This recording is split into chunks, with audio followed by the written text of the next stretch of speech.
إلا الله وأن محمدا عبده ورسوله أما بعد اللهم صل على محمد وعلى آل محمد كما صليت على إبراهيم وعلى آل إبراهيم إنك حميد مجيد اللهم بارك على محمد وعلى آل محمد كما باركت على إبراهيم وعلى آل إبراهيم إنك حميد مجيد. கண்ணியம் நிறைந்த எல்லாம் வல்ல ஏக இறைவனின் அடியார்களே, இளைஞர்களே, மாணவர்களே,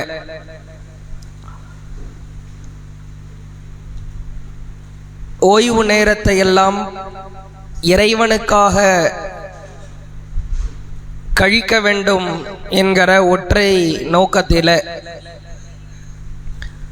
இங்கே நாம் பெருந்திரளாய் ஒன்று குழுமிருக்கிறோம். இந்த நல்ல தருணத்தில் சுருக்கமாக நம் உள்ளங்களில் ஆழமாய் பதிய வைக்க வேண்டிய சில முக்கிய செய்திகளை நீங்கள் காது கொடுத்து கேட்க வேண்டும். ஏனென்றால் இவ்வளவு நேரம் தொலைபேசியில், செல்போனில் தொடர்பு துண்டிக்கப்பட்டு இறைவனுக்காக அமர்ந்திருக்கிற நாம் இன்னும் ஒரு குறிப்பிட்ட நேரத்தில் நம்முடைய ஒட்டுமொத்த கவனத்தையும் நாம் செலுத்தினால் சில முக்கியமான படிப்பினைகளை நாம் பெறலாம். மாணவர்களில் கல்லூரி நான் படித்து கொண்டிருக்கிறேன் அப்படின்றவங்க மட்டும் கை உயர்த்துங்க. கல்லூரி படிச்சுட்டு இருக்கிறேன். எழுந்திருச்சு கூட இல்லைங்க, இன்சிடென்ட் உட்காந்துருங்க. கல்லூரி படிக்கிறவங்க, கல்லூரி படிக்கிற மாணவர்கள்,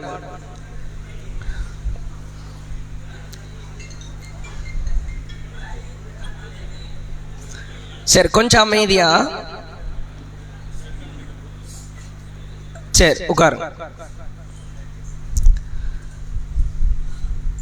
11ஆம் வகுப்பு 12ஆம் வகுப்பு நான் படித்து கொண்டிருக்கிறேன் அப்படின்றவங்க எழுந்திருச்சு நில்லுங்க. +1 +2 சரி, மாஷா அல்லாஹ். சரி உட்காந்துக்குங்க.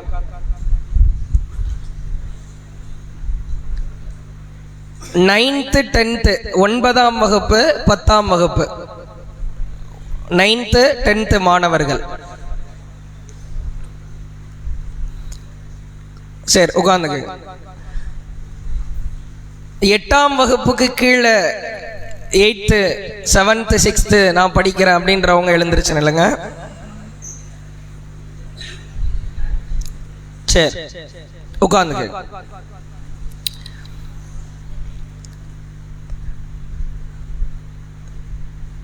முதலாவதாக, ஏன் இது போன்ற நிகழ்வுகள் நடத்தப்படுகிறது என்பதை நாம் கொஞ்சம் சீர்தூக்கி பார்க்க கடமைப்பட்டிருக்கிறோம். எவ்வளவு பெரிய சாதனையாளராய் நாம் திகழ வேண்டுமானால் உள்ளத்தை பரிசுத்தப்படுத்தி இறைவனுக்கு கட்டுப்பட்டு நடக்கிற ஒரு இளைய தலைமுறை உருவாகுகிற பொழுதுதான் இஸ்லாமிய மார்க்கமும் மேலோங்கும், நாமும் மேலோங்குவோம். கல்வி கற்க வேண்டும், சாதனையாளராய் திகழ வேண்டும், அதுவெல்லாம் சரிதான். நம் உள்ளத்தில் அழுக்குகள், அசுத்தங்கள் படிந்திருந்தால் இந்த அசுத்தங்களோடு இறைவனுக்கு கட்டுப்பட்டு நடக்காத தன்மையோடு நம் வாழ்க்கையில் சாதித்து விட முடியுமா என்று கேட்டால் நிச்சயமாய் முடியாது. அல்லாஹுவின் தூதர் அவர்களிடத்தில் ஒரு இளைஞர் வருகிறார், நம் போன்ற ஒரு இளைஞர் வருகிறார். வந்து எனக்கு ஒரு சந்தேகம் என்று கேள்வி எழுப்புகிறார். எனக்கு ஒரு சந்தேகம் இருக்கிறது, நம் அனைவருக்குமான மிக முக்கியமான தகவல்.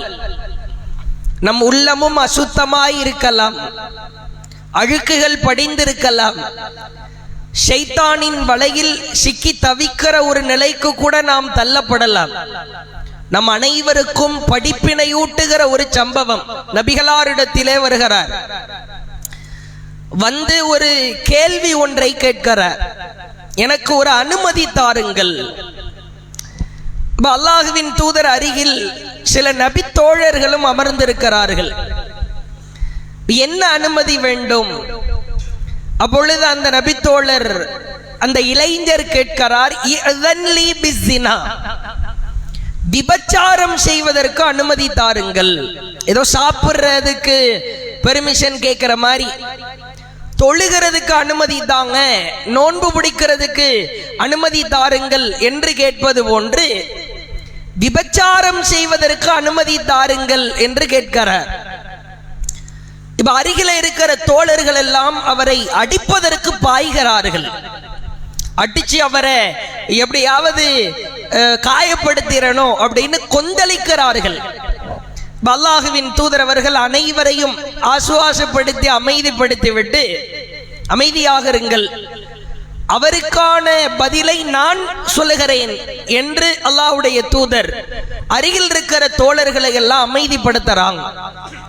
இப்பொழுது அவர் பாணியிலேயே அவர் உள்ளத்தில் ஆழமாய் பதிய வேண்டும் என்பதற்காக நபிகளார் பதிலளிக்கிறார்கள். நம் அனைவருக்கும் தெரியும், மஹரமான உறவுகள் திருமணம் செய்வதற்கு தடுக்கப்பட்ட உறவுகள்னு சில உறவுகள் உண்டு. நம்ம அம்மாவை கல்யாணம் பண்ண முடியாது, நம் உடன் பிறந்த சகோதரிகளை திருமணம் செய்ய இயலாது, நம் தந்தையின் சகோதரி மாமிய கல்யாணம் பண்ண முடியாது, நம்ம பாட்டிய திருமணம் முடிக்க இயலாது. இவங்களை எல்லாம் அரபியில மஹரமான உறவுகள்னு சொல்லப்படும். திருமணம் முடிப்பதற்கு தடுக்கப்பட்ட உறவுகள். அல்லாஹுவின் தூதர் அவரை அழைத்து அவரிடத்திலே இந்த மஹரமான உறவுகளின் பட்டியலை எல்லாம் போடுகிறார்கள். உன் தாயோடு வேறு ஒருவர் விபச்சாரம் செய்வதை நீ விரும்புவாயா? உன் சகோதரியோடு வேறு ஒருவர் விபச்சாரம் செய்வதை விரும்புவாயா? உன் தாயின் சகோதரிகள், உன் பெரியம்மா சின்னம்மாக்களோடு வேறு ஒருவர் விபச்சாரம் செய்வதை விரும்புவாயா?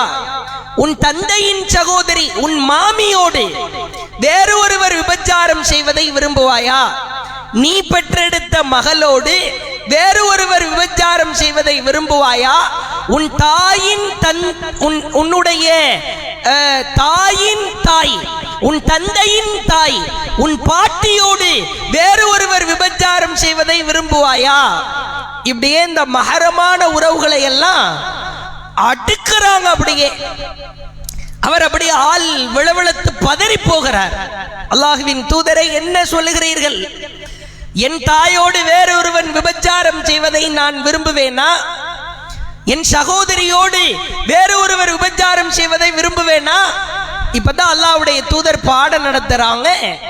நீயும் விபச்சாரம் செய்வதற்கு அனுமதி கேட்டிருக்கிறாய். நீ விபச்சாரம் செய்தால் அது வேறு ஒருவரின் மகளாயிருப்பால், வேறு ஒருவருக்கு தாயாயிருப்பால், வேறு ஒருவரின் சகோதரியாயிருப்பால். உனக்கு அது பிடிக்காது, கடுமையான ஆத்திரத்தை கோபத்தை ஏற்படுத்தும் என்று சொன்னால் மற்றவரின் உறவுகளுக்கு அது கோபத்தை ஏற்படுத்தாதா? அல்லாஹுவின் தூதரிடத்திலே கேட்கிறார். என் உள்ளம் கடுமையான முறையில் ஷைத்தானுக்கு கட்டுப்பட்ட உள்ளமாய் திகழ்கிறது, எனக்காக ஒரு பிரார்த்தனையை செய்யுங்கள், என் உள்ளம் பரிசுத்தமாக துஆ செய்யுங்கள் என்று கேட்கிறார். ரசூலுல்லாஹ் 3 அழகான வார்த்தையை சொல்லி பிரார்த்திக்கிறார்கள். அல்லாஹும் அவருடைய நெஞ்சிலே கையை வைத்தவாறு அல்லாஹுவின் தூதர் துஆ செய்கிறார்கள். அல்லாஹும் மக்ஃபிர் தம்பஹு, இறைவா இவர் பாவத்தை மன்னித்து விடு. வதஹீர் கல்பஹு, இவர் உள்ளத்தை பரிசுத்தப்படுத்து. வஹஸ்ஸின் ஃபர்ஜஹு, இவர் கற்பை பாதுகாத்து விடு இறைவா. சொல்லிட்டு ரசூலுல்லாஹ் சொல்றாங்க, உனக்கு எப்பொழுதெல்லாம் உள்ளம் தடுமாறுகிறதா, அலைப்பாய்கிறதா, அப்படியே வேறு கெட்ட சிந்தனையின் பக்கம் செல்கிறதா, அப்பொழுதெல்லாம் இந்த துஆவை கேட்டுக்கொள், அல்லாஹ் நிச்சயம் உனக்கு உதவி செய்வான். அந்த தோழர் நீண்ட நாட்களுக்கு பிறகு மக்களிடத்திலே எடுத்து சொன்னார், என் உள்ளம் தடுமாறுகிற நேரங்களில் எல்லாம் இந்த துஆவை நான் கேட்பேன், அல்லாஹ் எனக்கு உறுதியாய் உதவி செய்தான் அப்படின்ற நீண்ட செய்தியை பார்க்கிறார். முதலில் இறைவனிடத்திலே கோரிக்கை வைக்க வேண்டும். இது நமக்கான ஒரு சுய பரிசோதனை களம்தான். யாரும் யாரையும் கையை காட்டி குறைத்து மதிப்பிடுவதோ, குத்தி பேசுவதோ, சுட்டி காட்டுவதற்கான ஒரு சபை அல்ல. நான் எப்படி இருக்கிறேன், என் உள்ளம் சரியாயிருக்கிறதா? உங்க கையில ஒரு பேப்பரை கொடுத்து உன்னுடைய ஐவேளை தொழுகையில் ஃபஜ்ர் தொழுகை, லுஹர் தொழுகை, அஸர் தொழுகை, மக்ரிப் இஷா தொழுகை, ஒவ்வொரு நாளுக்கும் உனக்கு நீ எத்தனை மதிப்பெண் போடுவாய் என்று உங்களிடத்தில் கேட்டால் நீங்க எத்தனை மார்க்கு போடுவீங்க? ஒவ்வொருத்தரும் சுய பரிசோதனை செய்ய. அல்லாஹுவின் தூதர் அவர்கள் அதைத்தான் அந்த நபி தோழருக்கு கற்றுக் கொடுத்தார்கள். 3 அழகான வார்த்தை. இளைஞர்களே, மாணவர்களே, உள்ளம் தடுமாறத்தான் செய்யும். உள்ளத்தை கட்டுப்படுத்துவதற்கு இறைவனிடத்திலே கோரிக்கை வைக்க வேண்டும். உள்ளம் தடுமாறுகிற பொழுது நம் இளமை பருவம் சீரழிவு பருவமாய் அது மாறிவிடக்கூடாது. அதனால்தான் அல்லாஹுவின் தூதர் அழகாய் கற்றுக் கொடுத்தார்கள், இறைவா இவர் பாவத்தை மன்னித்து விடு, இறைவா இவருடைய உள்ளத்தை பரிசுத்தப்படுத்து, இவர் கற்பை பாதுகாத்து விடு. அவருக்கு கேட்டார்கள், நமக்கும் இந்த துஆவை கேட்டுக்கொள்ளலாம். அல்லாஹும் மக்ஃபிர் தம்பி, என் பாவத்தை மன்னித்து விடு, வதஹிர் கல்பி, என் உள்ளத்தை பரிசுத்தப்படுத்து, வஹஸ்ஸின் ஃபர்ஜி, என் கற்பை பாதுகாத்து விடு. ஒவ்வொருவரும் கேட்க வேண்டும். யூசுப் அலைஹிஸ்ஸலாம் அழகிய மிக பேர் அழகு கொண்ட படைப்பாய் திகழ்ந்தார்கள். அவங்க அந்த நபி பேர் என்னது சொல்லுங்க? பேரழகு கொண்ட இறை தூதர் யாரு? யூசுப் அலைஹிஸ்ஸலாம். கொஞ்சம் சப்தமா சொல்லுங்க. யூசுப் அலைஹிஸ்ஸலாம். இவர்களை ஒரு எஜமானர் தூக்கி வளர்க்கிறார். அந்த எஜமானி அம்மா இவர் இளமை பருவத்திற்கு வந்ததற்கு பிறகு யூசுப் அலைஹிஸ்ஸலாம் அவர்களை தவறான முறையில் நெருங்குவதற்கு ஆசைப்படுகிறார். சம்பவம் பலமுறை கேள்விப்பட்டிருக்கிறோம். கேள்விப்படாதவர்கள் காது கொடுத்து கேளுங்கள். இதிலே ஒரு பாஸ்வேர்டு இருக்கிறது, ஒரு ஃபார்முலா இருக்கிறது, ஒரு சூத்திரம் இருக்கிறது. என் உள்ளத்தை பரிசுத்தப்படுத்த, இறைவனின் உதவியை பெற இந்த ஃபார்முலாவை, இந்த சூத்திரத்தை கற்றே ஆக வேண்டும். யூசுப் அலைஹிஸ்ஸலாமும் அந்த பெண்ணும் தனிமையில் இருக்கிறார்கள். அந்த பெண் சொல்லுகிறார், தூக்கி வளர்த்த தாய் அந்தஸ்தில் உள்ளவர், தாய் அல்ல, நாட்டின் அரசி, நாட்டின் அரசி. யூசுப் அலைஹிஸ்ஸலாமை பார்த்து சொன்னார், கதவை தாளிட்டு வா, கதவை லாக் போட்டு வாப்பா. தப்பா நடக்கிறதுக்கு உள்ளம் தூண்டிருச்சு. அரசி பேச்சை கேட்டே ஆக வேண்டும். யூசுப் அலைஹிஸ்ஸலாம் சென்றார்கள். கதவை லாக்கும் போட்டுட்டாங்க.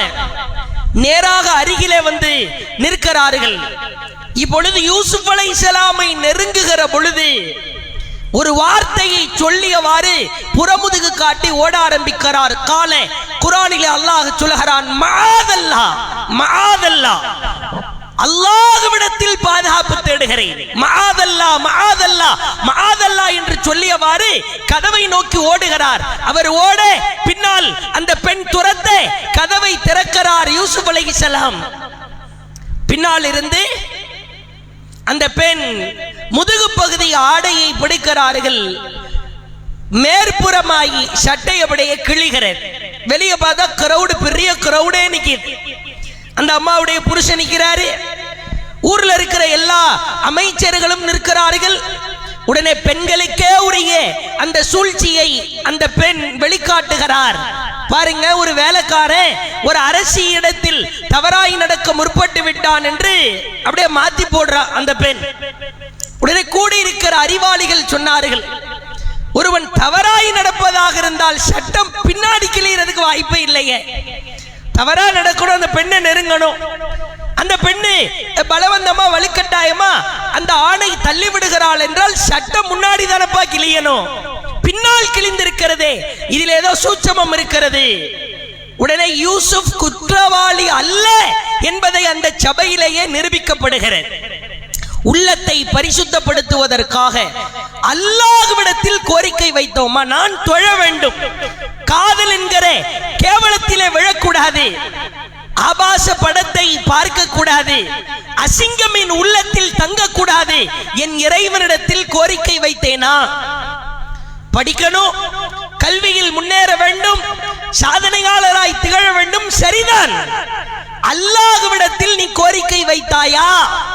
இறைவா, என் வழி நேர் வழியாயிருக்க வேண்டும், நீ காட்டிய வழியாயிருக்க வேண்டும், என் உள்ளத்தில் அசுத்தம் படிந்திருக்கிறது, அழுக்குகள் இருக்கிறது. அதனால் தான் அல்லாஹுவின் தூதர் அவர்கள் அந்த நபி தோழரின் உள்ளத்திலே கை வைத்து சொன்னார்கள், இவர் பாவத்தை மன்னித்து விடு, நம்பர் 1. இவர் உள்ளத்தை பரிசுத்தப்படுத்து, நம்பர் 2. இவர் கற்பை பாதுகாத்து விடு, நம்பர் 3. உங்களால அரபியில கேட்க முடியலையா? ஒவ்வொரு நாள் தொழுகையிலும் தமிழிலே கேளுங்கள். ஒரு பெண்ணை பார்க்கிற பொழுது ஆசை தூண்டுகிறதா, இந்த பிரார்த்தனையை கேளுங்கள். போனை பார்க்கிற பொழுது தவறான சிந்தனை ஏற்படுகிறதா, இந்த பிரார்த்தனையை கேளுங்கள். கால மஅதல்லா, அல்லாஹ்விடத்தில் பாதுகாப்பு தேடுகிறேன். முதலாய் நான் திருந்த வேண்டும் என்று சொன்னால் என் இறைவன் உதவி செய்ய வேண்டும், என் இறைவன் உதவி செய்ய வேண்டும் என்று சொன்னால் என் இறைவனிடத்திலே கையேந்த வேண்டும். கையேந்தினாயா? திருந்துவதற்கு முயற்சி செய்வதாக இருந்தால் ரப்பிடத்திலே நீ கையேந்து, இறைவா என் பாவத்தை மன்னித்து விடு, என் உள்ளத்தை பரிசுத்தப்படுத்து, என் கற்பை பாதுகாத்து விடு. அழகான துஆ. அல்லாஹ்விடத்தில் மஆதல்லா சொல்லுங்க, மஆதல்லா, மஆதல்லா, மஆதல்லா. சவுண்டா சொல்லுங்க, இன்னொரு தடவை. அல்லாஹ்விடம் நான் பாதுகாப்பு தேடுகிறேன் என்ற அர்த்தம். சரிங்களா? அந்த 3 பாயிண்ட் சொன்ன, அதை தமிழ்லயே சொல்லுங்க. ஃபர்ஸ்ட் பாயிண்ட் என்னது? இறைவா என்னுடைய பாவத்தை மன்னித்து விடு. 2வது, என்னுடைய உள்ளத்தை பரிசுத்தப்படுத்து. 3வது, என்னுடைய கற்பை பாதுகாத்து விடு. இறைவா என்னுடைய பாவத்தை மன்னித்து விடு. சொல்லுங்க, என் உள்ளத்தை பரிசுத்தப்படுத்து, என் கற்பை பாதுகாத்து விடு. தவறான சிந்தனைகள் தூண்டப்படத்தான் செய்யும். யாருமே சுத்தமுள்ள சூஃபிகள் எல்லாம் ஆகிவிட இயல. ஐவேளை தொழுகிறார், இறை தொடர்போடு இருக்கிறார், அல்லாஹ் அருள் புரிந்த சிலரை தவிர அந்த இறையச்சம் 100% பேட்டரி ஃபுல்லாக இருக்கிற இறையச்சம் என்பது சொற்ப நபர்களுக்கு தான். அது அல்லாஹ் அருள் புரிய வேண்டும். நானே உங்களிடத்தில் பேசிக் கொண்டிருக்கிறேன், அதனால 100% இறையச்ச உள்ளத்திலிருந்து பொழந்து வடியுதுன்னு சொல்லிட முடியுமா? மனிதன் என்றால் தவறு செய்வான். ஆனால் நீ திருந்துவதற்கு முயற்சித்தாயா? முதலாவது விஷயம். 2வது, இந்த பாயிண்ட கூர்ந்து கவனித்துக் கொண்டே வாருங்கள். மொத்தம் 3 விஷயம் தான் சொல்ல போறேன். 2வது சொல்லுகிறேன். 2வது, வளருகிற இளைஞர்களாகிய நீங்கள் ஒரு 3 அடிப்படையான விஷயத்தை உள்ளத்தில் ஆழ பதிய வைத்துக் கொள்ளுங்கள். எனக்கு இறைவன் தந்திருக்கிற இந்த மார்க்கத்தை போன்று உலகத்தில் சிறந்த மார்க்கம் இல்லவே இல்லை.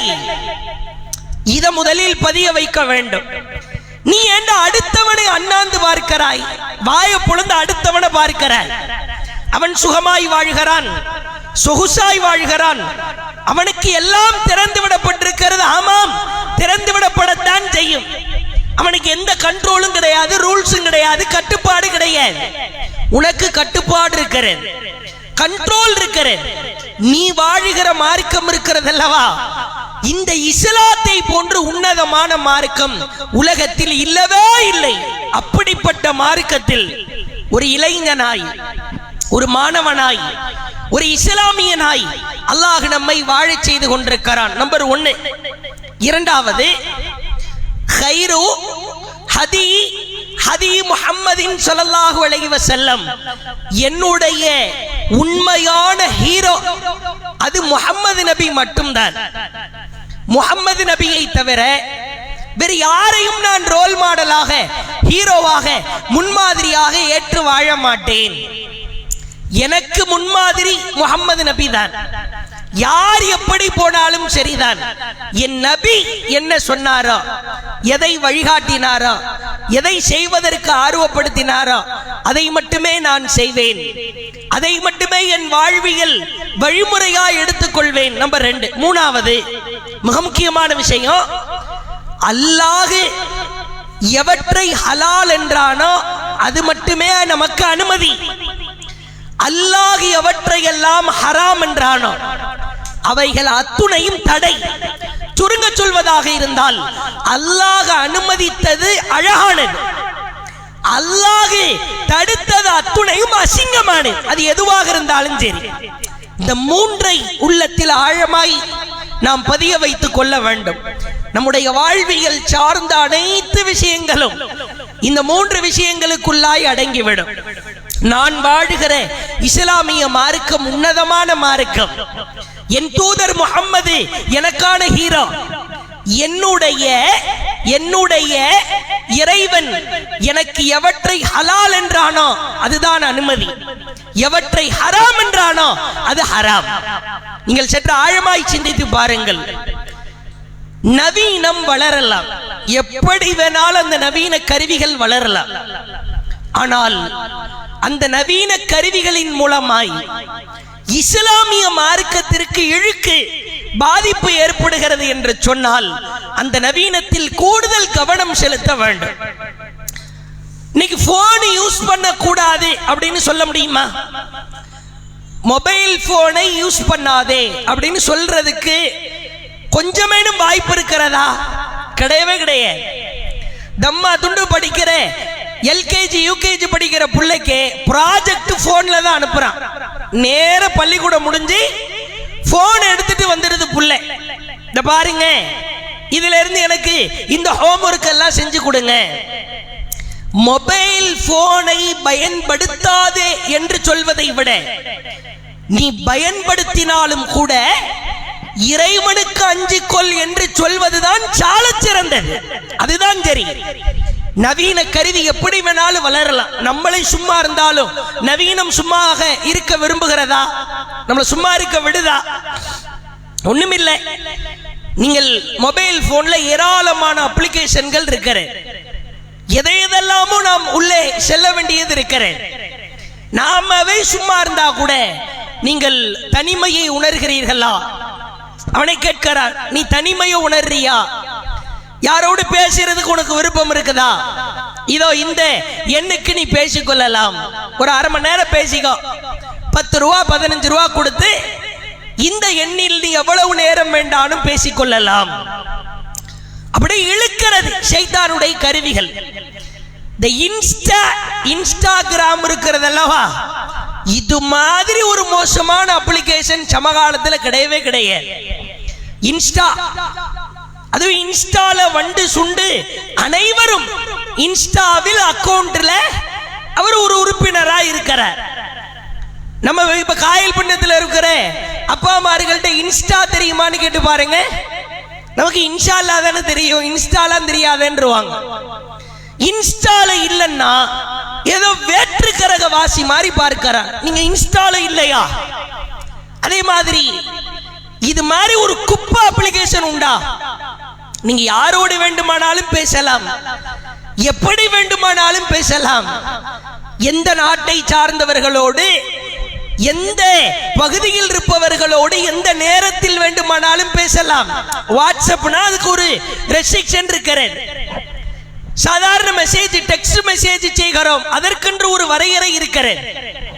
இன்ஸ்டாகிராமில் சீரழிவின் உச்சம் நடக்கிறதா இல்லையா? ரீல்ஸ் மோகங்கள், அதிலேயே மூழ்கி கிடக்கிறான். தயவு செய்து ஒரு விஷயத்தை நீங்கள் ஆழமாய் புரிய வேண்டும். நம் வாழ்க்கை முழுக்க இந்த நவீன கருவிகளில் 12 மணி 1 மணி வரைக்கும் அந்த கருவியை பயன்படுத்தி கொண்டு அதிகாலையில் ஃபஜ்ர் நேரத்திற்கு நம்மால் எழ முடியவில்லை. நம் வாழ்க்கையில் எப்படி சாதிக்க முடியும்? வெற்றி எப்படி சாத்தியம்? அல்லாஹ்வின் தூதர் சொன்னார்கள், மன் ஸல்ல ஸலாத்தல் ஃபஜ்ர் ஃபீ ஜமாஅ, ஃபஜ்ர் தொழுகையை எவன் ஜமாத்தோடு தொழுது விட்டானோ ஃபஹுவ ஃபீ திம்மத்தில்லாஹ், அவர் அல்லாஹ்வின் பாதுகாப்பிற்கு கீழ் வந்து விட்டார். நீ பரீட்சையில சாதிக்கணுமா? வாழ்க்கையில வெற்றி பெறணுமா? உன் வாழ்வில் நீ எழுதுகிற தேர்வில், உன் வாழ்க்கையில், உன் குடும்பத்தில் பிரச்சனை அகல வேண்டுமா? ஃபஜ்ர் தொழுகைக்கு வாடா, ஃபஜ்ர் தொழுகைக்கு வா. ஃபஹுவ ஃபீ திம்மத்தில்லாஹ், அல்லாஹ்வின் பாதுகாப்பிற்கு கீழ் வந்து விட்டார் என்றால் இறைவன் பாதுகாக்கிறான், இறைவன் உன்னை பாதுகாப்பான். அதே போன்று அல்லாஹ்வின் தூதர் சொன்னார்கள், யாரு அன்றைய ஃபஜ்ர் தொழுகையை தொழவில்லையா அவர் ஷைத்தானுக்கு கட்டுப்பட்டவராய் ஆகிவிடுகிறார். இரவு நேரம் தூங்க செல்லுகிற பொழுது ஷைத்தான் 3 முடிச்சிய போடுறான். இளைஞர்கள் உள்ளத்திலே கை வைத்து கேட்டு பாருங்கள், என்றாவது ஒரு நாள் காலையில 8 மணி 9 மணிக்கு எழுந்து அமருகிறோம், 7 மணிக்கு எழுந்திருச்சு உட்கார்றோம். ஐயோ, என்னால் இன்றைக்கு என் இறை பாதுகாப்பிற்கு கீழ் வர முடியவில்லையே என்று கவலைப்பட்ட நாட்கள் உண்டா? கவலைப்பட்டிருக்கிறோமா? தூங்கி எழுந்திருக்கிறோம், என்னால காலேஜுக்கு சரியான நேரத்துக்கு போக முடியுது, பள்ளிக்கூடத்துக்கு போக முடியுது. ஆனால் இறைவனை சந்திப்பதற்காக ஃபஜ்ர் தொழுகைக்கு வர முடியவில்லை என்று சொன்னால் ஒன்றை நன்றாய் புரிந்து கொள்ளுங்கள். ஃபஜ்ர் தொழுகை நபிகளார் இமாமாக நின்று தொழ வைத்து முடிக்கிறார்கள், சலாம் கொடுக்கிறார்கள். சலாம் கொடுத்ததற்கு பிறகு மக்களை நோக்கி திரும்பி அமர்வது நபிகளாரின் வழக்கம். நீங்க கூட தொழுகை முடிஞ்சதுக்கு பிறகு இமாம் எல்லாரும் திரும்பி மக்களை பார்த்து உட்காருவாங்க. இது ரசூலுல்லாஹ் காலத்து அல்லாஹ்வுடைய தூதர் உட்காருவார்கள். ஏன்? சில அறிவுரைகளை சொல்வதற்காக. ஃபஜ்ர் தொழுகையை ஜமாத்தாக வைத்து தொழுது முடிக்கிறாங்க, திரும்பி பார்க்கிறார்கள். ஃபஜ்ர் தொழுகைக்கு பள்ளியை நிரப்பியவர்களில் பெரும்பாலானோர் இளைஞர்கள், திருமணமாகாதவர்கள். இப்ப ரசூலுல்லாஹ் அறிவிக்கிறாங்க, லக்கத் ஹமம்து, நான் ஆசைப்படுகிறேன், நான் விரும்புகிறேன், ஆமுரன் ஃபித்தியதி, இதோ ஃபஜ்ர் தொழுகைக்கு பள்ளிவாசலை நிரப்பி இருக்கிற என் இளைய சமூகத்தை வைத்து எவனெல்லாம் ஃபஜ்ர் தொழுகைக்கு வரவில்லையோ அவர்களின் வீடுகளுக்கு சென்று வீடு முழுக்க விறகால் நிரப்பி அவர்களை வீட்டோடு கொளுத்த நினைக்கிறேன். பெண்கள், சிறுவர்கள், வயதானவர்கள் வீட்டில் இருக்கிறாங்கன்றதுக்காகத்தான் என் உள்ளாத செய்ய தூண்டல. இதுல ரசூலுல்லாஹ் ஃபஜ்ர் தொழாதவங்களை வெறுத்தாங்க, ஃபஜ்ர் தொழுகைக்கு முக்கியத்துவம் கொடுத்தாங்க. அந்த படிப்பினை எல்லாம் இருக்கலாம். முக்கிய படிப்பினை என்ன? ஃபஜ்ர் தொழுகைக்கு வராதவர்களை ஃபஜ்ர் தொழுகைக்கு வந்திருந்த இளைஞர் சமூகத்தை வைத்து போர் பிரகடனம் செய்கிறார்கள் என்றால் எப்படிப்பட்ட இளைஞர்கள் இஸ்லாமிய இளைஞர்களாய் உருவாகி இருக்கிறார்கள். நீங்கள் கவனமெடுத்து சிந்திக்க வேண்டும். இறை உதவி இல்லாவிட்டால் நாம் எதை சாதிக்க முடியும்? ஏன் இந்த உலகத்தில் இவ்வளவு அடிபடுகிறோம்? ஏன் சித்திரவதைப்படுத்தப்படுகிறோம்? இறை உதவி நமக்கு வேண்டுமா இல்லையா? இறை உதவிக்காக நீ செய்தது என்ன? 1992 இருந்து நாம் அனுபவிக்கிற பிரச்சனை ஏராளம். நீங்கள் ஆழமாய் சிந்தித்து பாருங்கள். ஒரு இஸ்லாமிய இளைஞனுக்கு, இளைஞர்களுக்கு, மாணவர்களுக்கு, வளர்கிற தலைமுறையினர் இறை உதவி இல்லாமல் நம்மால் சாதிக்க முடியாது. எவ்வளவு பெரிய ஆளா இருந்தாலும் சரி. இல்ல அந்த ஜமாத்து இந்த ஜமாத்து அதெல்லாம் தூக்கி ஓரமா வச்சிருங்க. ஜமாத் எல்லாம் ஒரு அடையாளத்துக்காகத்தான். ஜமாத்தில இருப்பவர்கள் சொர்க்கத்திற்கு செல்கிற காரியத்தை செஞ்சாதான் சொர்க்கத்துக்கு போக முடியும். இவர்கள் அனைவரும் 100% சொர்க்கவாசி என்று யாரு முத்திரை எல்லாம் குத்த முடியாது. ஒரே ஒரு விஷயத்தை கேட்கிறேன். இப்ப கல்லூரி படிச்சவங்க வந்திருக்கிறீங்க, 2002ஆம் ஆண்டு, எல்லாருமே காது கொடுத்து கேளுங்க. இந்த ஒரே ஒரு விஷயம், நாமளும் ஆன்லைன்ல இருக்கிறோம், மொபைலை பயன்படுத்துகிறோம், செல்போன் தொடர்பில் அதிகமாக ஈடுபடுத்தப்படுகிறோம். நம்முடைய நிலை என்ன, எப்படி போய்கொண்டிருக்கிறது என்பதற்கு இந்த ஒற்றை கேள்வியை நான் கேட்கிறேன். தயவு செய்து தெரிஞ்சவங்க தப்பா இருந்தாலும் பதில் சொல்லுங்க. 2002ஆம் ஆண்டு இந்திய முஸ்லிம்களை கடுமையான முறையில் உழுக்க செய்த ஒரு கொடூரமான சம்பவம் இந்தியாவில் அரங்கேறிச்சு 2002ல. அது என்ன சம்பவம் அப்படின்னு யாருக்காவது தெரியுமா? கல்லூரி படிச்சவங்க, கல்லூரி படித்துக் கொண்டிருக்கிறவர்கள் நீங்க சொல்லலாம். 2002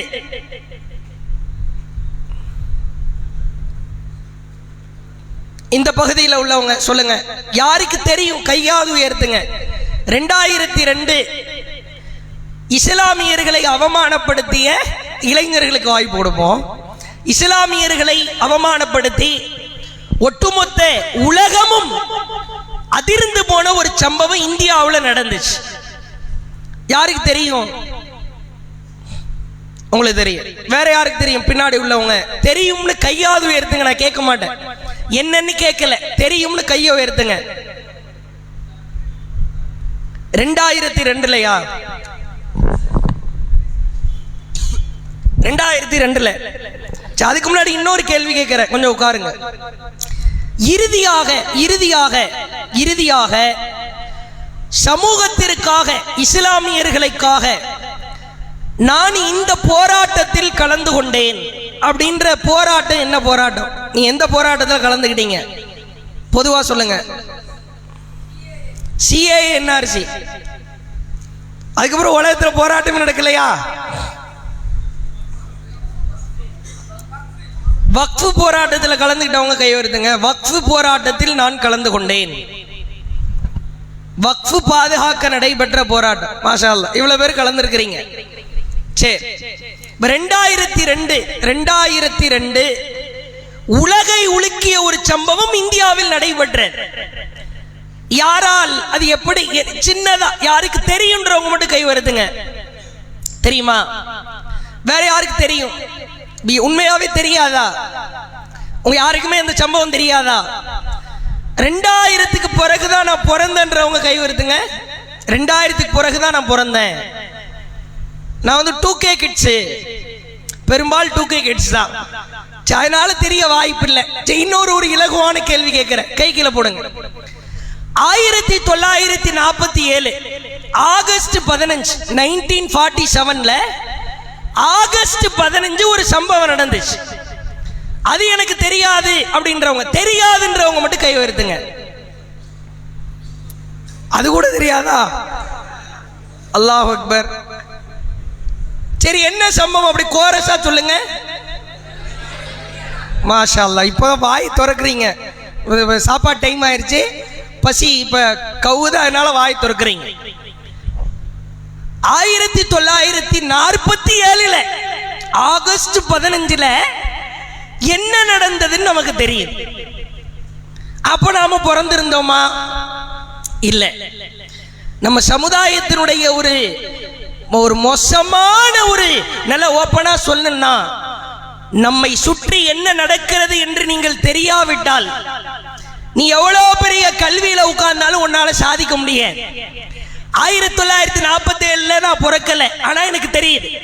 2002 இன்றைக்கு பிரதமராயிருக்கிற திருவாளர் அவர்களின் தலைமையில ஒரு பெரிய ஒரு கலவரம் ஒன்று நடக்கிறது. இந்த அம்மா பேரை மறக்காதீங்க, பில்கிஸ் பானு என்கிற ஒரு பெண். பில்கிஸ் பானு, இவர் 7 மாத 8 மாத கர்ப்பிணியா இருந்தார். இவர் வயிற்றை அறுத்து, காது கொடுத்து கேளுங்கள், ஒரு இஸ்லாமியர்களின் நிலை என்ன, ஒரு இளைஞர் சாதிக்க வேண்டியது என்ன என்பதற்கான சான்று. வயிற்றை அறுத்து அந்த குழந்தையை வெளியே எடுத்து மண்ணெண்ணெய் ஊற்றி கருவிலே உள்ள குழந்தையை கொன்றார்கள். இவங்க கையில ஒரு 3 வயசு குழந்தை உண்டு. அந்த பிள்ளையை சுவற்றில மோதி அடித்து கொன்றார்கள். இவங்க குடும்பத்தை சார்ந்த 14 நபர்கள் 14 நபர்கள் அந்த பெண்ணுக்கு முன்னாடியே கழுத்தறுக்கப்பட்டு கொல்லப்பட்டார்கள். இன்னும் ஒரு படி மேல இந்த பெண்ணை நடு ரோட்டில வைத்தே 10க்கும் மேற்பட்ட அயோக்கியர்கள் கற்பழித்து கொல்ல மட்டும்தான் இல்லை, உயிர் மட்டும் இருக்கிறது.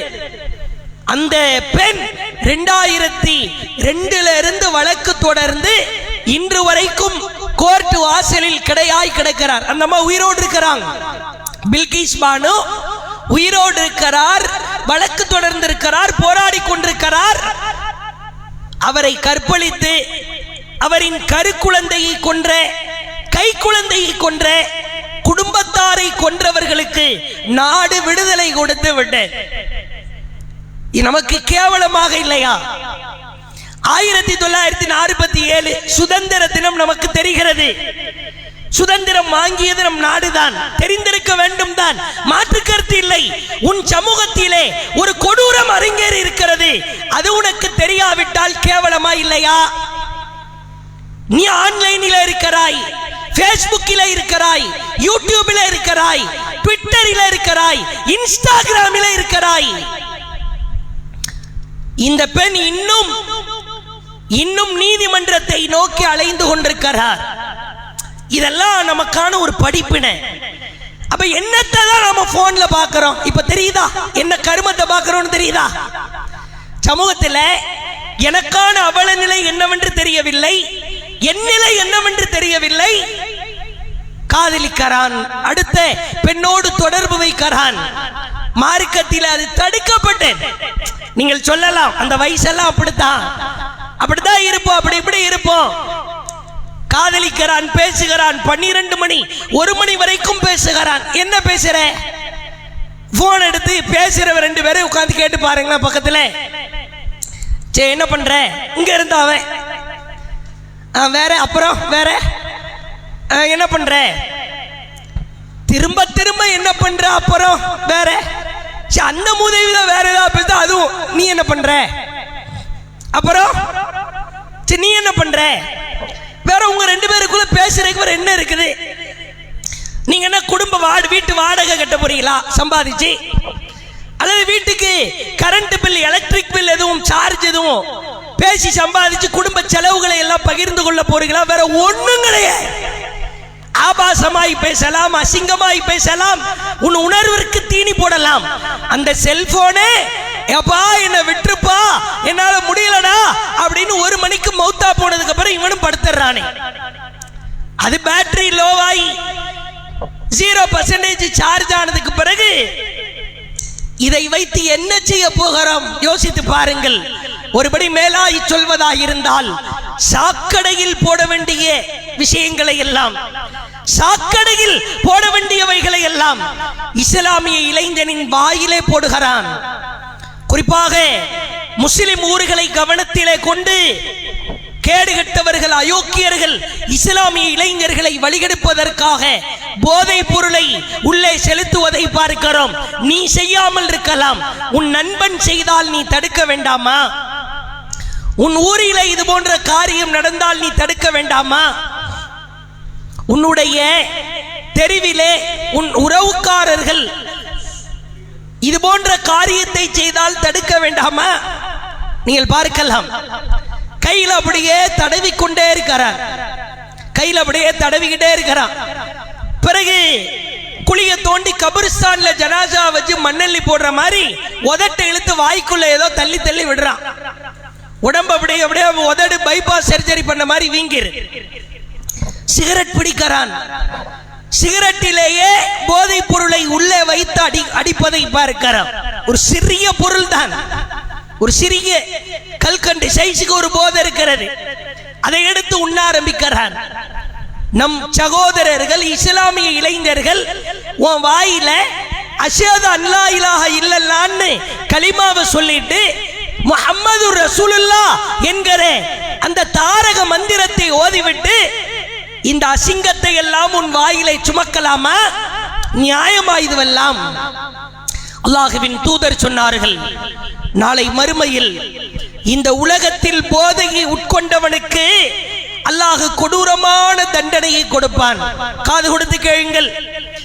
சத்தியமா உண்மையாவே போதை பொருள்ல அடிமையா இஸ்லாமிய சமூகம் இருந்தால் குழி தோண்டி புதைத்து விடுவான்.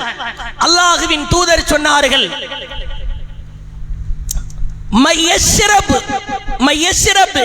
இந்த உலகத்தில் எவன் போதையை உட்கொள்கிறானோ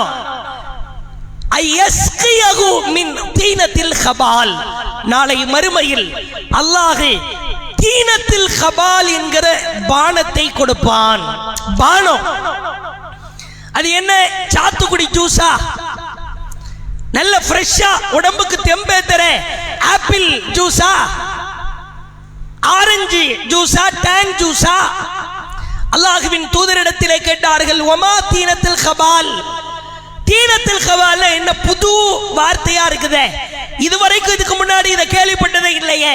அல்லாஹ்வின் தூதர் சொன்னார்கள், அருக்கு அகலின்னார் உசாரத்து அகலின்னார். நரகவாசிகளை நரக நெருப்பில் அல்லாஹ் வாட்டி வதைக்கிற பொழுது அந்த தோளில் இருந்து நெருப்பு பட்டு சீலும் சலமும் வடியும் தானே, அத அல்லாஹ் ட்ரம்மா சேர்த்து வச்சிருப்பான், டேங் டேங்கா சேவிங்ஸ். இங்க நரகத்துல வடிகிற சீல் சலம் எல்லாம் அங்க ஒரு புறம் சேர்க்கப்பட்டு கொண்டே இருக்கும். இப்ப குடிடான்றுவான் அல்லாஹ். சுருணி ஏறிச்சுல்ல, உலகத்தில் நீ போதையை உட்கொள்ளுகிற பொழுது அப்படியே ஏறியதா இல்லையா, இப்பொழுது நீ குடி என்பான். தயவு செய்து வந்திருக்கிற நாம் அனைவரும் நம் ஊரிலே, நம் தெருவிலே, நம் நண்பர்களோ உடன் பழகுபவர்களோ போதை பொருளை உட்கொள்பவர்களாக இருந்தால் தயவுதாட்சணியமின்றி தடுக்க வேண்டும். அந்த மூதேவி திருந்தலையா, அவனை கையை கழுவிடணும், அவ்வளவுதான். அவனோடு நட்பு வைப்பதா, பேசுவதா, பழகுவதா ஒரு இஸ்லாமியனுக்கு ஆகவே ஆகாது. இறுதியாய் ஒன்றை சொல்லுகிறோம். இந்த இளமை பருவம் இருக்கிறது அல்லவா, இதை அல்லாஹ் வலிமையான பருவம் என்கிறார். வலிமையான பருவம். இதற்கு பிறகு இந்த பருவம் நமக்கு கிடைப்பதற்கு வாய்ப்பே கிடையாது. இயங்குவார்கள். இளைஞர் பருவம் திரும்ப கிடைக்காதா? இந்த பாக்கியம் கிடைக்காதா? பணம் எந்த வயசுல வேணாலும் சம்பாதிச்சிடலாம். பட்டத்தை, பதவிய எவ்வளவு பெரிய வயசுலனாலும் சம்பாதித்து விடலாம். இளமை போனால் திரும்பவே திரும்ப. அதனால் தான் அல்லாஹ் இந்த பருவத்தை குவா, வலிமையான பருவம் என்கிறார். இந்த வலிமையான பருவத்தில் இஸ்லாத்திற்காக, இறைவனுக்காக, என்னுடைய சமூகத்திற்காக நான் என்ன செய்திருக்கிறேன் யோசித்து பாருங்கள். ஆசிம் பின் சாபித் என்கிற ஒரு நபித்தோழரின் செய்தியை முன்மாதிரியாய் எடுத்து சொல்லுகிறோம். ஆசிம் பின் சாபித் ஆரம்பகால தியாகி. மக்காவில் இருந்து மதீனாவிற்கு ஹிஜ்ரத் செய்து செல்லுகிற பொழுது இவரின் பங்களிப்பு அதிகம். ஆசிம் பின் சாபித் ஒரு போர்க்களத்திலே எதிரிகளை பயங்கரமான முறையில் இறைவனுக்காக வீழ்த்துகிறார். அல்லாஹ்விற்காக போர் செய்கிறார். பிறகு ஒரு போரிலே எதிரிகள் இவரை சூழ்ந்து அவரை மிக கொடூரமாய் கொன்று விட்டார்கள். ஆசிம் பின் சாபித் இளைஞர். எதிரிகள்ல முக்கியமான ஆட்கள், எதிரிகள்ல முக்கியமான நபர்கள் தங்களுடைய அடியாட்கள்கிட்ட சொல்லி அனுப்புறாங்க, இந்த ஆசிம் பின் சாபித் இளைஞர் இருக்கிறார்ல, இந்த ஆளு நம்முடைய தலைவன் ஒருவனை கொன்று விட்டிருந்தார். அதனால் அவர் மரணித்து விட்டாரா இல்லையா என்பதை அவர் உடலில் இருக்கிற ஒரு சதை துண்டை, கையையோ காலையோ தொடைப்பகுதியோ நெஞ்சு பகுதியோ வெட்டி எடுத்துட்டு வந்து எனக்கு காட்டுங்க. தலைவருடைய ஆர்டர். எவ்வளவு வெறித்தனமா இருந்திருக்கிறாங்கன்னு பாருங்க. ஒரு இளைஞனாக இருந்தவர் எதிரியிலே உள்ள ஒருவரை முன்னரே கொன்று விட்டிருந்தார். இப்ப ஆசிம் செத்து போயிட்டாருன்னு சொல்றது எனக்கு திருப்தி அளிக்கல. உடம்புல இருந்து சத துண்டை எடுத்துடுவா. சஹி புகாரியிலே பார்க்கிறோம். புகாரி அந்த நபிமொழி தொகுப்பில் இருக்கிற, வாழ்ந்தாலும் செத்தாலும் ஒரு இளைஞன் இறைவனுக்காகவே தன் வாழ்க்கையை அமைத்துக் கொள்வான் என்பதற்கான அழகான செய்தியை பாருங்கள். எதிரிகள் ஆசிம் அவர்களின் பிரேதத்தை நெருங்கி விட்டார்கள். கையில கத்தி இருக்கிறது, ஆயுதம் இருக்கிறது. உடல்ல ஏதாவது ஒரு பார்ட்டை வெட்டிட்டு போய் அடையாளமா காட்டணும். அல்லாஹ் செய்கிற காரியத்தை பாருங்கள். வானத்தில் இருந்து பிரத்யேகமாய் மேக கூட்டங்கள் போன்று ஆண் தேனீக்களை அல்லாஹ் அனுப்பி வைக்கிறார். ஆண் தேனீக்கள் அவருடைய ஜனாசாவை அப்படியே வட்டமிட்டு கொண்டு நிற்கிற. இப்ப தொட்டு பாடுறா, நீ அல்லாஹ் ஸ்பெஷலா அனுப்புறான். எந்த மரத்தில் இருந்தோ வேறு பகுதியில் இருந்த தேனீக்கள் தானா வரல. அல்லாஹுவின் தூதர் சொன்னார்கள், வானத்திலிருந்து ஆண் தேனீக்களை அனுப்புகிறான். எதிரிகள் நெருங்கி விட்டார்கள், கையில ஆயுதம், உடல்ல ஏதாவது ஒரு சதையை வெட்டணும். நெருங்குகிற பொழுது அந்த ஆண் தேனீக்கள் ஒருவரை கூட நெருங்க விடாமல் அவர்களை கொத்தி படாய்படுத்தியது. என்னென்னலாமோ செய்து பார்க்கிறார்கள், முடியவில்லை. இறுதியாய் தலைவரிடத்திலே போய் சொன்னார்கள், அவருக்கு ஏதோ இறைவனின் உதவி கிடைத்திருக்கிறது போல் இருக்கிறது, அவர் உடலை எங்களால் நெருங்கவே முடியவில்லை. அல்லாஹுவின் தூதர் சொன்னார்கள், ஆசிமின் உடலில் இருந்து ஒரு சிறிய துண்டை கூட அவர்களால் எடுக்க முடியாத அளவிற்கு அல்லாஹ் இந்த இளைஞரின் பிரேதத்தை பாதுகாத்தான். உங்கள் வாழ்க்கை இது போன்ற தியாகத்தால் சூழ்ந்த வாழ்க்கையாய் இருக்க வேண்டும். அதுலதான் நாம வந்திருக்கிறோம். தயவு செய்து இந்த உலகம், இந்த உலக மோகம், இதிலே காட்டப்படுகிற காரியங்கள் இதிலே வீழ்ந்து விடக்கூடாது. நான் இறைவனுக்காக வாழ்வேன். என்னை என்னோடு இருப்பவன் கிண்டல் செய்தாலும் கேலி செய்தாலும், என்னடா நீ எல்லாம் தொழுகைக்கு போற, லவ்வர் இல்லையா, இன்ஸ்டால இல்லையா, என்னத்தான் என்னை தூண்டினாலும் என் வாழ்க்கை இறைவனுக்காக இருக்கும் என்று நீங்கள் ஆழ பதிய வைத்துக் கொண்டால் ஐவேளை தொழுகையில் சரியாயிருப்போம். அந்நிய பெண்ணோடு பேசுவதில் தவிர்ந்திருப்போம். ஆபாசத்தை பார்ப்பதில், சினிமா படத்தையோ சினிமா பாடலையோ அல்லது ஆபாசத்தை ரசிப்பதையோ நாம் அதிலிருந்து விலகித்தான் நிற்போம். இறை உதவி நிச்சயம் நமக்கு கிடைக்கும். இவ்வுலகிலும் சாதிக்கலாம், மறுமையிலும் அரிசின் கீழ் நிழல் பெறுகிற இளைஞர்களாய் நாம் மாறலாம் என்பதை ஆழ பதிய வைத்து சொல்ல வேண்டிய செய்திகள் ஏராளமானவை இருந்தாலும் இன்று முதல் சபதம் எடுப்போம். நான் ஒரு நாள் கூட ஃபஜ்ர் தொழுகையை விட்டுவிட மாட்டேன். என் இறைவனின் பொறுப்பு எனக்கு வேண்டும்.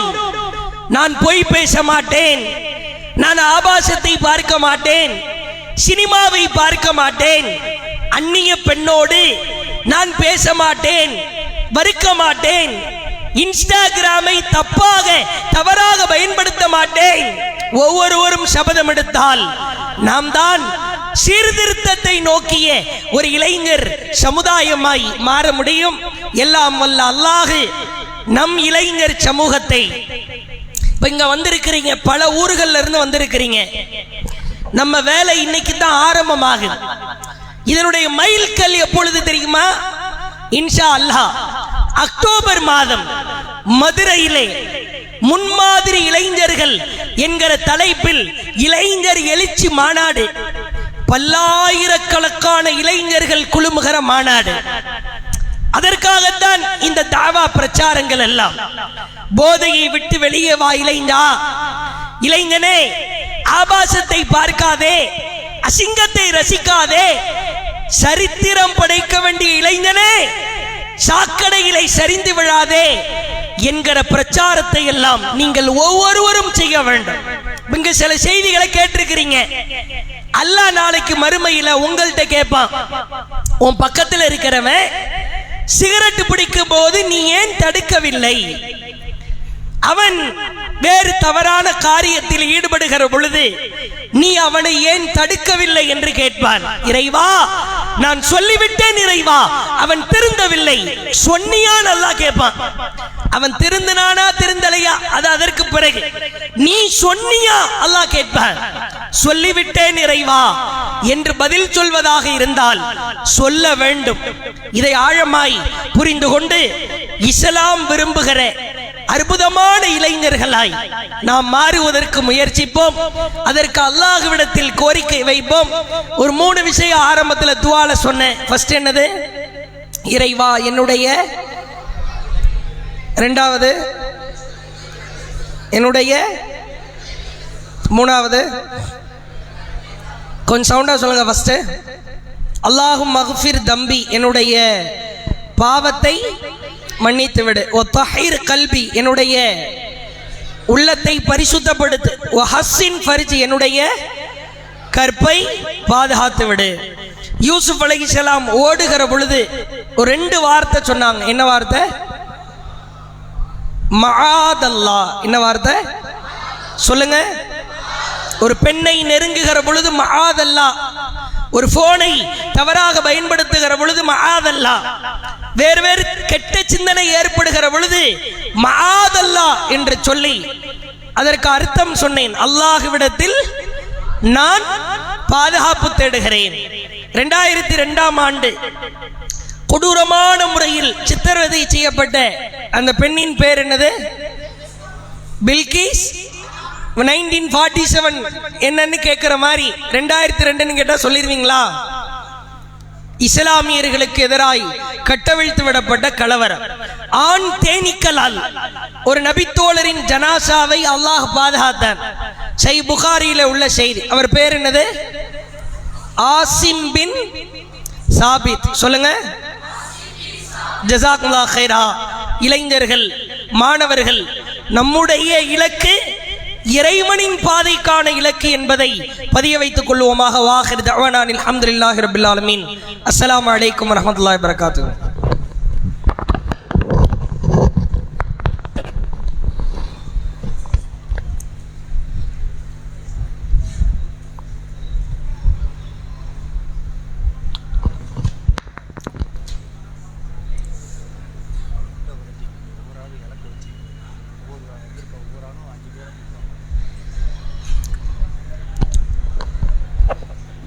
அஸ்ஸலாமு அலைக்கும் வரஹ்மத்துல்லாஹி வபரகாத்துஹு.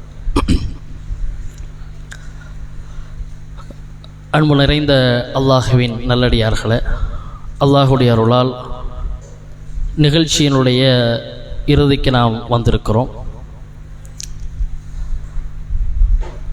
ஏற்கனவே குறிப்பிட்டதை போன்று அக்டோபர் 5ஆம் தேதி இன்ஷா அல்லாஹ் மதுரையில் தமுக்கம் மைதானத்தில் வைத்து இளைஞர்கள் எழுச்சி மாநாடு என்கிற ஒரு மாநாடை தமிழ்நாடு தௌஹீத் ஜமாத் அறிவிப்பு செய்து அதனை ஒட்டி பல்வேறு விதமான செயல் திட்டங்கள், பல்வேறு விதமான பிரச்சார பணிகள் மேற்கொள்ளப்பட்டு வருகிறது. அதில் ஒரு அங்கம்தான் இந்த ஒருங்கிணைப்பு நிகழ்ச்சி. இளைஞர்கள் மேலும் சீர்வர வேண்டும், சீர்கட்டு போய்விடக்கூடாது.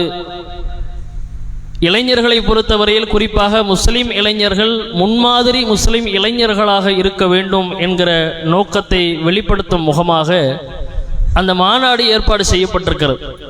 நீங்கள் ஒவ்வொரு பகுதியிலிருந்து இளைஞர்கள், மாணவர்கள் வந்திருக்கிறீங்க. உங்களுக்கு அருகாமையில் கிளைகள் இருக்கும், கிளை நிர்வாகிகள் உங்களுக்கு தெரியும். இப்போ வந்திருக்கக்கூடிய எல்லாருக்கும் இந்த நிகழ்ச்சி பயனுள்ளதாக இருந்ததா? சத்தமே வரலையே. சத்தம் பின்னால் இருந்தால் சத்தம் வருமா? மாணவர்கள், இளைஞர்கள் சத்தமே இல்லை.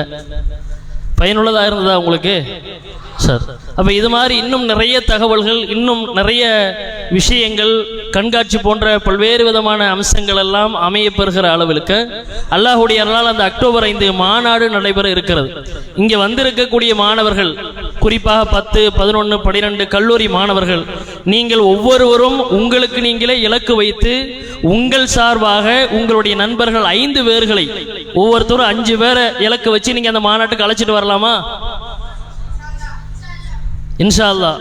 நீங்கள் ஒவ்வொருவரும் இலக்கு வைத்து உங்கள் பொறுப்பில் நீங்கள் முழு முயற்சியோடு கிளை நிர்வாகத்தை அணுகி அவர்களுக்கு தகவல் சொல்லி நீங்கள் வர 5 பேரை பொறுப்படுத்தி உங்களுடைய நண்பர்கள், உங்களுடைய நட்பு வட்டாரத்தில் இருக்கிறவங்க, உங்கள் இன்ஸ்டா ஐடியில் கூட இருக்கிறவங்க, ஃபேஸ்புக் ஃப்ரெண்டாக இருக்கிறவங்க, இப்படி யாராவது ஒரு 5 பேரை ஒவ்வொருத்தரும் நீங்கள் அழைத்து அந்த மாநாட்டிற்கு அதிகமான மக்களை, இளைஞர்களை கொண்டு வந்து குழும செய்வீங்களா? இன்ஷா அல்லாஹ் அதற்கான முயற்சி எடுங்க. அல்லாஹ் உங்களுக்கு அதற்கான அருள் பாலிக்கட்டும் என்று துவா செய்து கொள்கிறோம். அந்த ஏற்கனவே அறிவிக்கப்பட்டபடி இந்த வருடத்தினுடைய கல்வி ஆண்டில், அதாவது கடந்த வருடம் படித்து இந்த வருடம் தேர்வு எழுதி ரிசல்ட் வந்திருக்கும்ல, அந்த 10, 12 வகுப்பு படித்து அந்த பொது தேர்வு எழுதி 10ஆம் வகுப்பில் 450க்கு மேலையும் 12ஆம் வகுப்பில் 550க்கு மேலையும் மதிப்பெண் எடுத்தவர்களுக்கு அந்த ஒரு லிங்கை கொடுத்து அதில் பதிவு பண்ணுங்க. பதிவு பண்ணவங்களுக்கு இந்த நிகழ்ச்சியில் பரிசுகள் வழங்கப்படும்னு சொல்லியிருந்தோம். அந்த அடிப்படையில் உங்களுக்கான பரிசுகள் வழங்கப்படுகிறது. பெயர் சொல்லும்போது ஒவ்வொருத்தராக என்ன செஞ்சிருங்க, கொஞ்சம் முன்னால் வந்துருங்க. 10ஆம் வகுப்பு முகமது ஆரிஃப், தகப்பனார் பேர் முகமது அலி மீரான், காயல்பட்டினம், மாவட்ட தலைவர் அவர்கள் பரிசு வழங்குவார். போட்டோ கொஞ்சம் இந்த பக்கம் பேர் 494 மதிப்பெண் எடுத்திருக்கிறாப்புல. 500க்கு 494 மதிப்பெண் எடுத்திருக்கிறாப்புல. நல்ல மதிப்பெண் எடுத்திருக்கிறான். அடுத்ததாக சுஹைல், தகப்பனார் பேர் சையது முகமது, 6ஆம் மண்ணை, மாவட்ட தலைவர் பரிசு வருவாங்க. 490 மதிப்பெண் எடுத்திருக்கிறாங்க. 500க்கு 490 நல்ல மதிப்பெண் எடுத்திருக்கிறாங்க. அடுத்ததாக ஷாஹித், தகப்பனார் பேர் சபீக், உடன்குடி. ஷாஹித், தகப்பனார் பேர் சபீக், உடன்குடி, 489 மார்க், மாவட்ட தலைவர் பரிசு வருவாங்க. அடுத்தா PM அப்துல் காதர் முஃபீஸ், தகப்பனார் பேர் பீர் முகமது, காயல்பட்டினம், 489 மார்க்.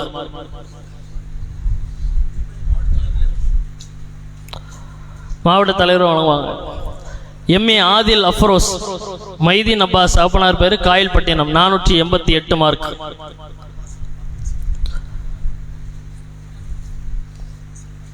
மாவட்ட தலைவர் கொடுத்தோம், வரலையா?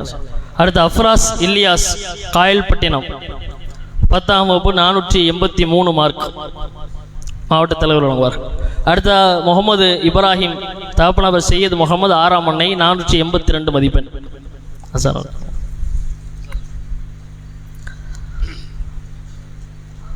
முகமது இப்ராஹிம், தகப்பனார் பேர் சையது முகமது, 6ஆம் மண்ணை, 482 மதிப்பெண். மாவட்ட துணை சகோதரர் அசார் வருவார்கள். முகமது நவாஸ்கான், சிறுத்தொண்டநல்லூர், 481 மார்க், மாவட்ட துணை சகோதரர் அசார் அவர்கள் வழங்குவார்கள். முகமது அல்தாஃப், தகப்பனார் முகமது உமர் கர்தாஃப், 6ஆம் மண்ணை, 479 மார்க், 6ஆம் மண்ணை முகமது அல்தாஃப். அடுத்ததாக 6ஆம் மண்ணை முகமது அர்ஷத், மாவட்ட துணை செயலாளர் வழங்குவார்கள். முகமது அர்ஷத், 6ஆம் மண்ணை, 475 மார்க். முகமது அர்ஷத்தா மாவட்ட துணை செயலாளர். அடுத்ததாக இன்னொரு முகமது அர்ஷத், தகப்பனார் ஷேக் அப்துல் காதர், 6ஆம் மண்ணை, 475 மார்க், மாவட்ட துணை தலைவர்கள் வழங்குவார்கள். அடுத்ததாக முகமது சமீர், உடன்குடி, 474 மார்க்.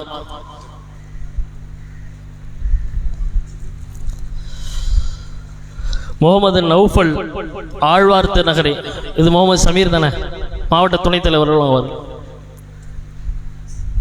அடுத்ததாக முகமது நௌஃபல், தகப்பனார் பேர் ஷேக் உஸ்மான், ஆழ்வார்த்து நகரி, 470 மார்க், மாவட்ட துணைத் தலைவர் அவர்கள் வழங்குவார். வாசிம் அஸ்பர், தகப்பனார் பேர் முஹிபுல்லா ஹாசிம், 6ஆம் மண்ணை, 469 மார்க், மாவட்ட துணைத் தலைவர் இமாம் ஃபரீத் அவர்கள் வழங்குவார்.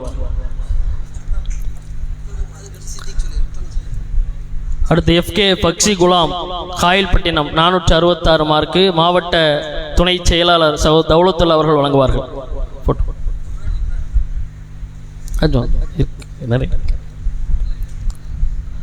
அடுத்து அப்துல் ரஹ்மான், காயல்பட்டினம், 464 மார்க்கு, மாவட்ட துணை செயலாளர் தௌலத்துல்லா அவர்கள் வழங்குவார்கள். அடுத்து அனஸ், தகப்பனார் பேர் அப்பாஸ் மந்திரி, நாகலாபுரம், 460 மார்க்கு, மாவட்ட துணை செயலாளர் சகோதரர் தௌலத்துல்லா அவர்கள் வழங்குவார். இருக்கு நிறைய. அடுத்து AAC அப்துல்லா, காயல்பட்டினம், 457 மார்க்கு, மாவட்ட துணை செயலாளர் சகோதரர் சித்திக் அவர்கள் வழங்குவார்கள்.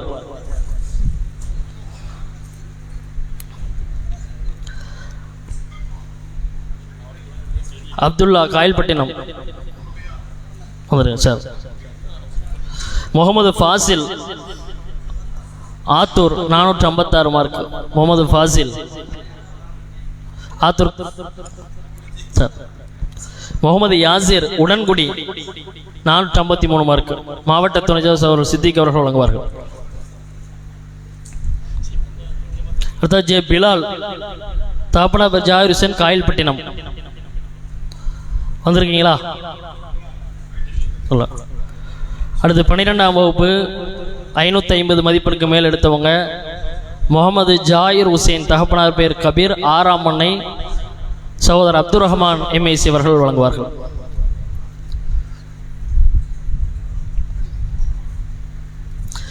இப்ராஹிம் தகப்பனார் அகமது மீரா சாஹிப் காயல்பட்டினம், சகோதரர் அப்துல் ரஹ்மான் வழங்குவார்கள். அகமது ஷஃபீக் காயல்பட்டினம் 556 மதிப்பெண், சகோதரர் அப்துல் ரஹ்மான் அவர்கள் வழங்குவார்கள். அடுத்ததாக முகமது ரியாஸ்தீன் மாவட்ட பொருளாளர் ரஷீத் காமில் அவர்கள் வழங்குவார்கள். சிறுத்தண்டநல்லூர் 555 மார்க்.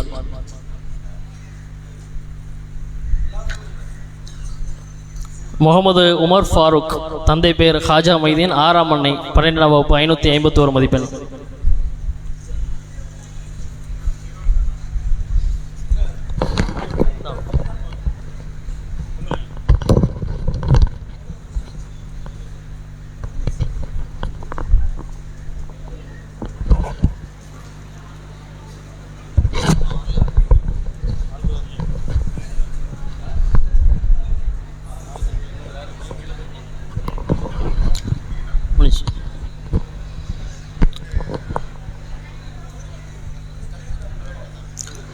இந்த மதிப்பெண் எடுத்து நாம் சொன்ன மதிப்பெண்ணுக்கு மேலே பதிவு செய்தவர்களுக்கு மாத்திரம் இந்த பரிசுகளை நம்ம வழங்கியிருக்கிறோம்.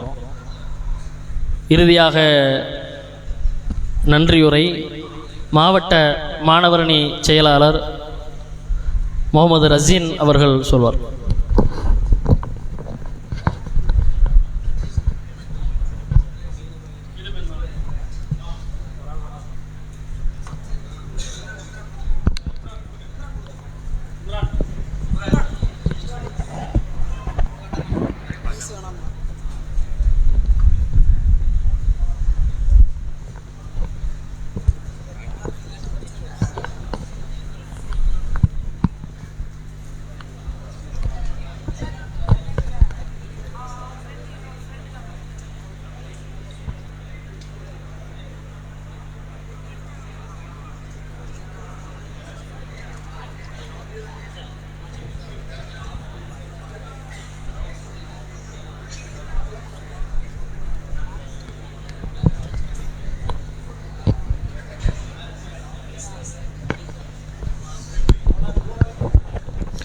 அஸ்ஸலாமு அலைக்கும் வரஹ்மத்துல்லாஹி வபரகாத்துஹு. இந்த நிகழ்ச்சியை சிறப்பாக ஏற்படுத்தி தந்த அல்லாஹ்வுக்கே எல்லா புகழும். குறிப்பாக இளைஞர்களை இங்கே ஒருங்கிணைத்து அழைத்து வந்த கிளை நிர்வாகிகளுக்கும் இந்த நிகழ்ச்சியை ஏற்பாடு செய்ய உதவிய காயல்பட்டினம் கிளை நிர்வாகிகளுக்கும் அல்லாஹ் அருள் புரிவானாக. குறிப்பாக இந்த சமையல் செய்து கொடுத்த சகோதரர்களுக்கும் அல்லாஹ் அருள் செய்வானாக.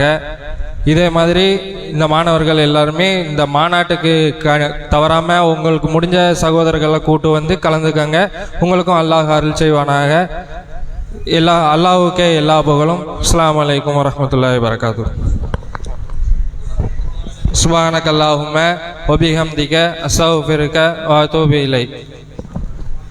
சாப்பாடு இருக்குது, சாப்பிட்டுட்டு போயிரு.